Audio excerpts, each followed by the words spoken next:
More than ever before, people around the country are suffering from mental health problems, and I want to know if guidance has been provided to mental health services on how to deliver standard mental health services to people by video call, and that's both to protect the patients and the healthcare workers. And I understand that that has happened in the UK already. The Taoiseach told us today that there was no roadmap for how to exit from this crisis, but we need a roadmap. We need to know how to reopen the economy. We need to know how we're going to get back to normal. A roadmap has been published by Dr. Scott Gottlieb, who's former Commissioner of the Federal Drug Administration, Food and Drug Administration in America, and he's provided 4 steps, starting from lockdown, which is the phase that we're in. And lockdown seems to be working, but we can't stay there forever. The second phase is where we start to relax restrictions, and we can only really do that when we have our testing. Our testing is rapid, our contact tracing is comprehensive, and our isolation is actually effective. There is a problem, obviously, up to now, and I know you've been working on this, that our testing has been far too slow.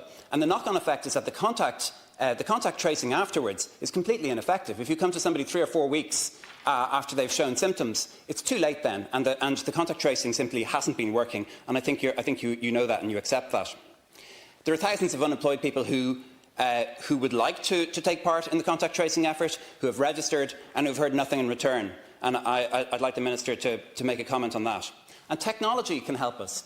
I want to know, will the Minister support Google and Apple in their announcement that they want to cooperate to produce an app that can help with contact tracing on the basis that it respects privacy?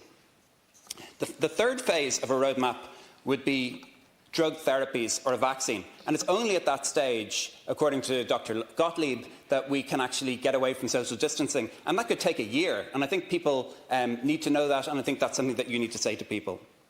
Because it's at that point that people can return to normal life. And the last phase, after doing all these things, is that we're prepared, that we're ready for the next pandemic.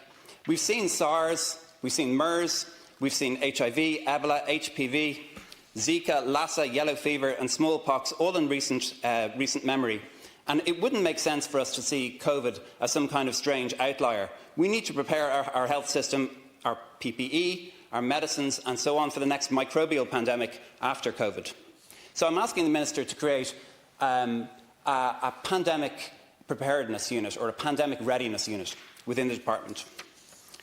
And finally, I want to thank the Minister for your recent statement in support of the WHO as it comes under fire from the President of America, and that takes some courage.